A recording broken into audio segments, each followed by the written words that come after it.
Click করুন অ্যাপের bell আইকনে আর সাবস্ক্রাইব করুন এবিপি আনন্দ। সব সময় থাকুন খবরে।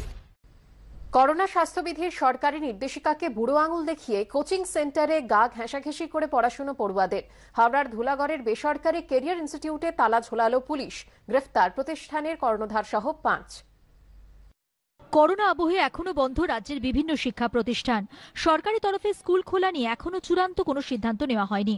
অথচ হাওড়ার সাঁকরাইলের ধুলাগড় নিউ রোডের একটি কোচিং সেন্টারে ছাত্রছাত্রীদের এভাবেই দূরত্ব বিধির তোয়াক্কা না করে পড়ানো হচ্ছে।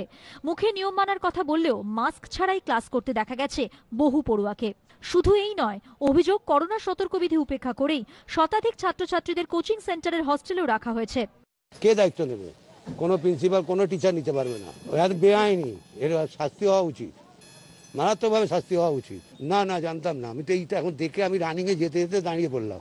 আমরা এমনি 20 দিন 25 দিন মতো আমরা সব মেনে চলেছিলাম, কোন বাইরে থেকে লোক আসে না। কোচিং সেন্টারের কর্ণধারের পাল্টা যুক্তি, অভিভাবকদের অনুমতি নিয়েই পঠন পাঠন হচ্ছে। আমরা যথেষ্ট ব্যবস্থা নিয়েই কাজটা করেছি, আর গার্জেনরা আমাদেরকে বিশ্বাস করে দিয়ে গেছেন। অবশ্যই আমরা তাই দায়িত্ব নিয়েছি, তাদের ব্যবস্থা রাখবো আমরা কিভাবে কি করা যায়।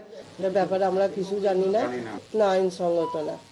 করোনা সতর্কতা লঙ্ঘনের অভিযোগে কোচিং সেন্টারের কর্ণধার সহ 5 জনকে গ্রেফতার করেছে সাঁকরাইল থানা। সুনীত হালদারের রিপোর্ট, এবিপি আনন্দ, হাওড়া।